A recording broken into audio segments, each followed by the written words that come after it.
Welcome to the Echoes of Ihsan podcast. Today we're taking a deep dive into the fascinating world of oaths in Islam. Intriguing topic for sure. Yeah, we'll be drawing our insights from Sahih Muslim, Okay. specifically Book 15, which is dedicated to the topic of oaths. You know, it's a topic that resonates across cultures and throughout history. For sure. Oaths have always held a special place in human societies, serving as powerful tools to emphasize truthfulness, invoke the divine, and solidify agreements. It's amazing how a simple act of swearing can carry so much weight. Right. So what can you tell us about Sahih Muslim and why it's so important in understanding Islamic teachings? Well, Sahih Muslim is considered one of the most authentic collections of hadith in Islamic tradition. Okay. It's a compilation of the sayings and practices of Prophet Muhammad, peace be upon him, Right. meticulously collected and preserved by Imam Muslim over centuries. I see. Think of it as a window into the Prophet's life and teachings, Okay. providing guidance on a vast range of matters, including how Muslims should approach oaths. So we're looking at oaths through the lens of one of the most trusted sources in Islam. Exactly. What's the first thing that jumps out at you from this book when it comes to oaths? Well, right from the beginning, Book 15 lays down a fundamental principle: Okay. the prohibition of swearing by anything other than Allah. You might be thinking, why such a strong emphasis on this? Right. We hear people swear by all sorts of things in everyday conversations. Exactly. You're right. I've definitely heard people swear by their families, their honor, Yeah. or even by objects they hold dear. Yeah. It's almost like a way to add emphasis or intensity to their words. Yes. But in Islam, this practice is seen as deviating from the core belief in Tawhid, the absolute oneness of God. Swearing by anything or anyone other than Allah, even something seemingly innocuous, is considered shirk. Oh, I see. This essentially means associating partners with God, which goes against the very foundation of Islamic monotheism. So it's not just about avoiding bad language. No. It's about maintaining the purity of belief in the one God. Yes. Could you elaborate on the concept of shirk? Sure. I think that would be helpful for our listeners to understand the gravity of this prohibition. Absolutely. Shirk is considered a major sin in Islam. Okay. It's about acknowledging and affirming that there's only one God, Allah, Right. who is without partners, equals, or rivals. When you swear by something other than Allah, Yeah. even unintentionally, Okay. you are implying a level of power or authority to that thing Yeah. that only belongs to God. This undermines the principle of Tawhid and is therefore strictly forbidden. So even seemingly small actions like the words we use in oaths can have significant theological implications. Exactly. And this is highlighted in a story from Sahih Muslim, Okay. where Umar ibn al-Khattab, one of the closest companions of the Prophet, Right. is found swearing by his father. Wow. Now, Umar was known for his piety and righteousness, so this Yeah. wasn't a malicious act, Right. but rather a force of habit. But even in this case, the Prophet, peace be upon him, gently corrected him, emphasizing the importance of directing all oaths solely to Allah. It's a powerful reminder that even those closest to the Prophet needed guidance on this matter. Yeah. I imagine this incident must have left a lasting impact on Umar and the early Muslim community. It certainly did. This event solidify the understanding that swearing by anything other than Allah, regardless of intention, is not in line with Islamic teachings. Right. It's about recognizing that all power and authority ultimately reside in God. It's fascinating how this principle helps to refine our focus, ensuring that even in moments of heightened emotion or emphasis, our attention remains fixed on the ultimate source of truth and authority. It's a beautiful concept. So what happens if someone breaks an oath they've sworn by Allah? Does Islam offer any guidance on how to navigate such situations? That's a great question. Yeah. While Islam places great emphasis on the sanctity of oaths, it also recognizes that human circumstances are complex and ever-changing. There might be situations where upholding an oath could lead to harm or contradict a greater good. In such cases, Islam introduces the concept of expiation, I see. known as kafara. So it's not about blindly clinging to a promise, but about understanding that sometimes a higher moral imperative might require a different course of action. Precisely. Let me give you an example. Okay. There's a story in Sahih Muslim where the Prophet, peace be upon him, had sworn an oath that he couldn't provide riding camels to a group of people. Later on, some camels arrived as a gift, and the Prophet decided to give them to those he had previously sworn he couldn't provide for.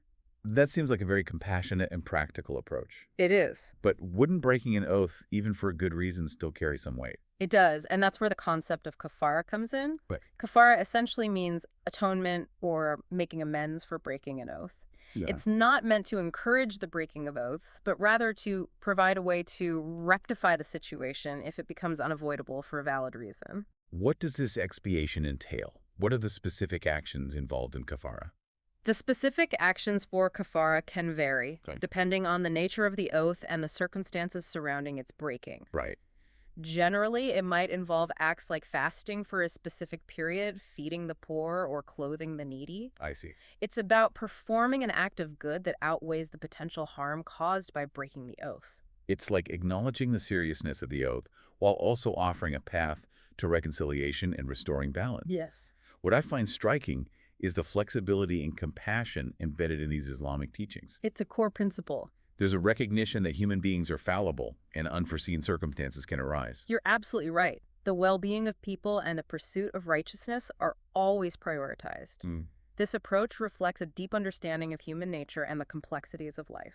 That makes me think of situations where people might feel torn between keeping a promise and doing what they believe is right. Have you ever encountered such a dilemma where upholding an oath seemed to conflict with a greater good? Well, without getting into personal details, I think we've all encountered situations where we have to weigh our commitments against unforeseen circumstances. Right. It requires careful consideration of our intentions, Yeah. the potential consequences of our actions, and the guiding principles of our faith.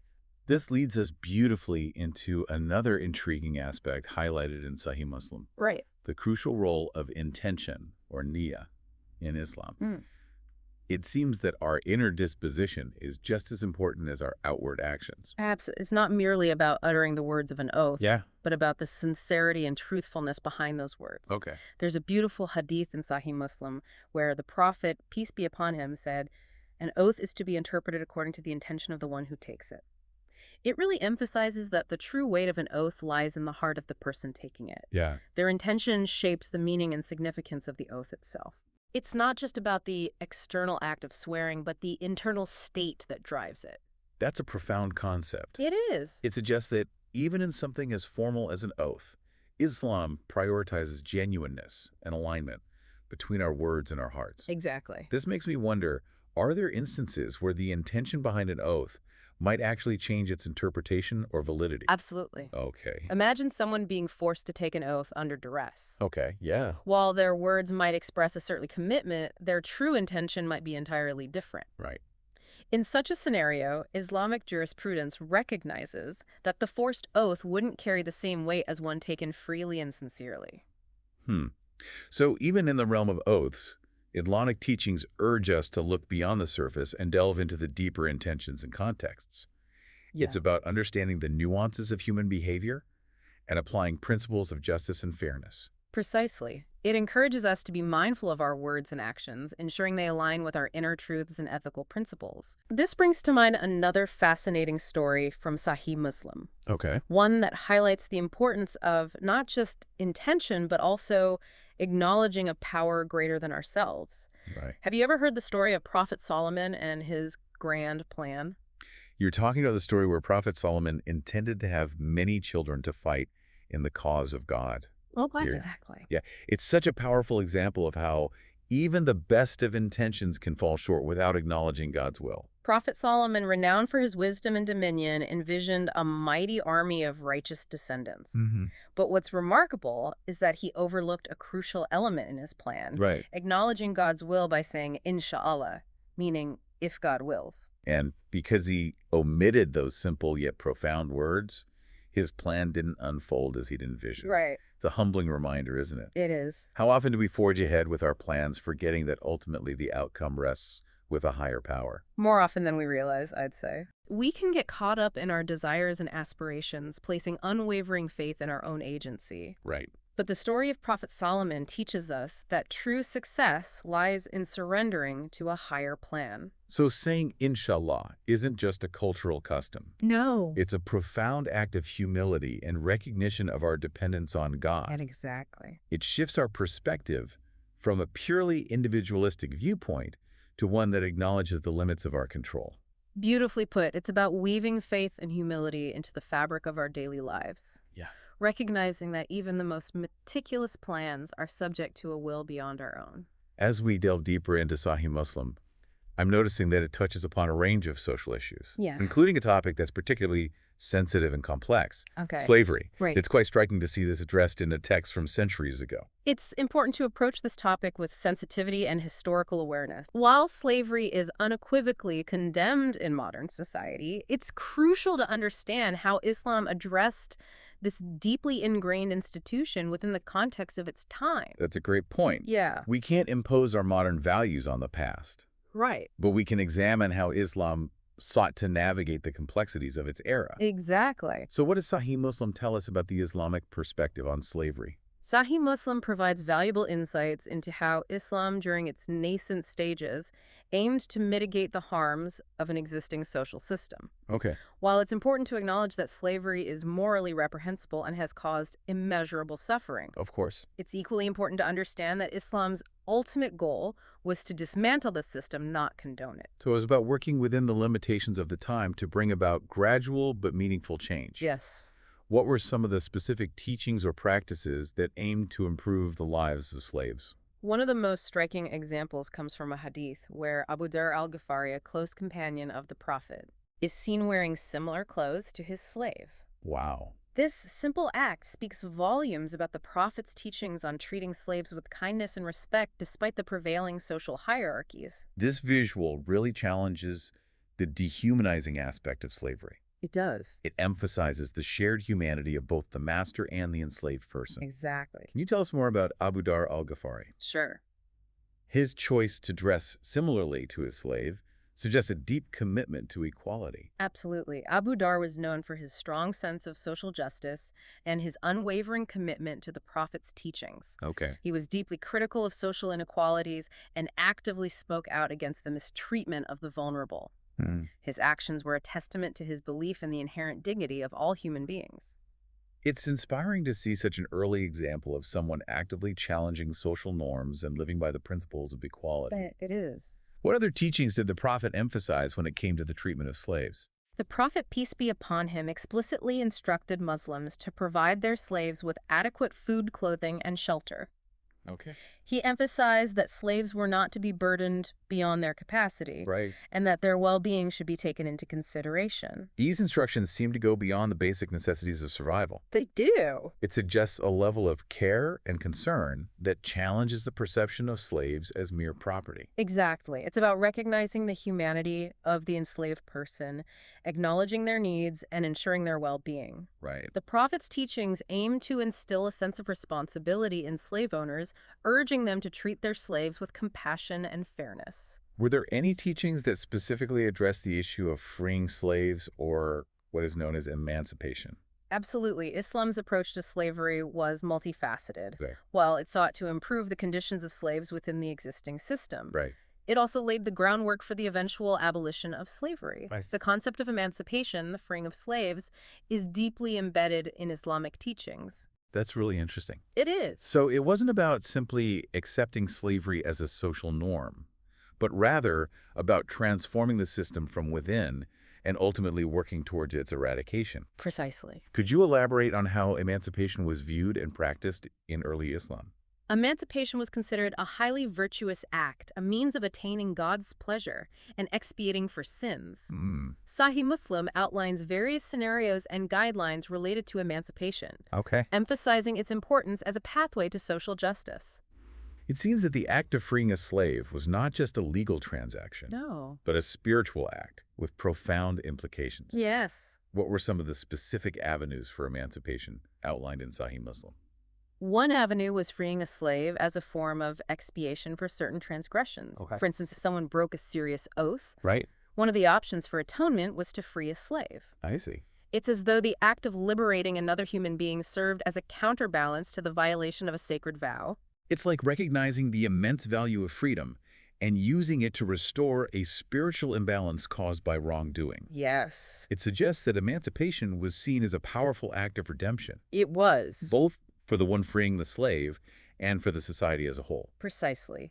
It highlights the gravity of both actions, the breaking of an oath and the freeing of a slave. Yeah. And it speaks to the interconnectedness of individual actions and their impact on the social fabric. Sahih Muslim also delves into the complexities of emancipating a share of a jointly owned slave. It does. What can you tell us about that? It seems like a very specific and potentially challenging situation. It is, and it highlights the principle of fairness in Islamic teachings. Okay. If one owner wished to free their portion of a slave, Right. they were obligated to secure full freedom for the slave if they had sufficient funds. Hmm. It wasn't simply about releasing their own claim, but ensuring the slave's complete liberation. That's quite remarkable. So even within a system of shared ownership, the emphasis was on upholding the slave's inherent right to freedom, Exactly. even if it meant financial sacrifice on the part of the emancipating owner. Yes. What happened if the owner who wanted to free their share didn't have the means to buy out the other owner's portion? In such cases, the slave was still partially freed, corresponding to the portion emancipated by the first owner. Okay. This partial freedom was significant as it brought them closer to full emancipation. Right. It was a step in the right direction. It's amazing how these teachings sought to navigate complex social dynamics while consistently tilting the scales toward freedom and justice. Yes. It seems there was always a mechanism in place to move closer to the ideal of complete liberation.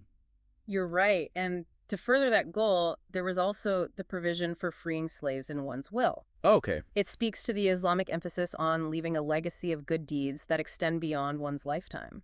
It's like ensuring that even after death, one's actions continue to contribute to a more just and compassionate world. It is. It's a powerful testament to the enduring impact of our choices. Exactly. It's a reminder that our actions in this world have ripple effects that extend far beyond our earthly existence. Yeah. Freeing slaves in one's will is a profound act of righteousness, leaving a legacy of freedom and contributing to the dismantling of an oppressive system. As we explore these various facets of emancipation, it strikes me that the act of freeing a slave seems to hold transformative potential, not just for the individual being freed, but for the owner as well. That's a profound observation. By choosing to emancipate a slave, the owner is essentially liberating themselves from the spiritual shackles of owning another human being. It's a step towards recognizing the inherent equality and dignity of all people. It seems there's a beautiful symmetry in that act of liberation. There is. Both the slave and the owner are set free in a sense. Yes. One from physical bondage and the other from a moral burden. You've captured it beautifully. It highlights the ripple effects of righteous actions extending outwards from the individual to society as a whole. Yeah. It's about recognizing the interconnectedness of our lives and how our choices can contribute to a more just and compassionate world. This deep dive into the treatment and emancipation of slaves has brought to light a crucial aspect of Islamic teachings, Right. the unwavering pursuit of social justice. Yes. It's clear that this theme runs through the Quran and the Hadith, urging Muslims to work towards a society that upholds fairness, equity, and the inherent dignity of all human beings. It's inspiring to see how these teachings revealed centuries ago continue to offer guidance on navigating complex social issues and striving for a more just and equitable world. It speaks to the timeless wisdom and relevance of Islamic principles. Absolutely. And it reminds us that true faith isn't merely about personal piety. It's about translating our beliefs into actions that benefit others and contribute to a better society for everyone. Well said. It's about aligning our individual actions with a collective vision of a society where the vulnerable are protected, the oppressed are liberated, and all individuals have the opportunity to flourish. This pursuit of social justice isn't a passive endeavor. It requires active engagement, a willingness to challenge unjust systems, and a commitment to working towards a better future for all. It's a continuous process of learning, reflection, and action. That's a powerful message to carry with us as we navigate the complexities of our own time. We must be guided by the principles of justice, compassion, and human dignity in all our endeavors. Now, before we conclude our deep dive into Sahih Muslim's Book 15, Okay. I'd love to revisit the concept of intention, or niyya, which we touched upon earlier. Right. It seems to be a recurring theme throughout our exploration of oaths, expiation, and even the treatment and emancipation of slaves. You're absolutely right. Intention is a cornerstone of Islamic teachings, emphasizing the importance of aligning our outward actions with our inward states. It's not just about going through the motions, but approaching every action with sincerity, mindfulness, and a conscious connection to our faith. It's a reminder that our inner world matters just as much as our external deeds. It's about cultivating a state of awareness where our actions are driven by genuine belief and a desire to please God. Precisely. This principle is beautifully illustrated in the Hadith about interpreting oaths according to the intention of the one who takes them. Yeah. It underscores the importance of genuineness, even in seemingly simple acts like making a promise. It seems this emphasis on intention permeates our entire approach to worship, our interactions with others, and our striving to live a life pleasing to God. Yes. It elevates even the most mundane actions to a higher level of spiritual significance. And it reminds us that our actions are constantly being evaluated not just by external standards, but also by the state of our hearts. Are we acting out of sincerity, compassion, and a genuine desire to do good? That's the question we should be asking ourselves. This brings to mind the story of Prophet Solomon, who, despite his wisdom and piety, forgot to say inshallah when making a grand plan. Right. It's a reminder that even the best of intentions can be incomplete without acknowledging God's will. It's a powerful lesson in humility, reminding us that our plans are ultimately subject to a higher power. Adding inshallah to our endeavors isn't just a formality. It's a profound recognition of our dependence on God and a surrender to His decree. It's a beautiful way of weaving faith and humility into the fabric of our daily lives, reminding us that true success lies in aligning our will with the divine will. And this surrender to God's will doesn't imply passivity. Right. It's about striving to do our best while acknowledging that the ultimate outcome rests with God. It's a delicate balance between effort and acceptance, action and surrender. It's about embracing the journey with all its uncertainties, knowing that we've done our part while placing our trust in a wisdom beyond our own. Beautifully said. So as we wrap up our deep dive into Sahih Muslim's Book 15 on oaths, what key takeaways would you say have resonated most with you? For me, it's been the realization that even seemingly mundane actions like making promises or interacting with others carry profound spiritual and ethical implications. It's a call to be more mindful, more intentional, and more aligned with the principles of our faith in every aspect of our lives. I couldn't agree more. It's been a reminder that Islam is a comprehensive way of life, a holistic framework that guides not just our rituals and worship, but how we conduct ourselves in the world, how we interact with others, and how we strive to create a more just and compassionate society. Beautifully put.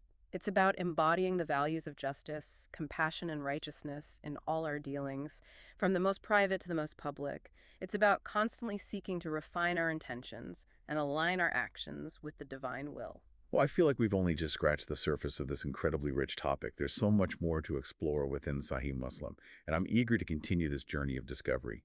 To our listeners, we encourage you to delve into the wisdom of Sahih Muslim for yourselves, to reflect on its teachings, and to see how they can enrich your own lives. It's a treasure trove of guidance and inspiration, offering timeless wisdom that continues to resonate centuries later.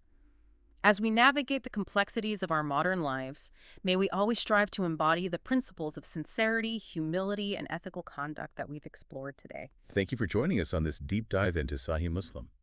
Until next time, may peace and blessings be upon you all.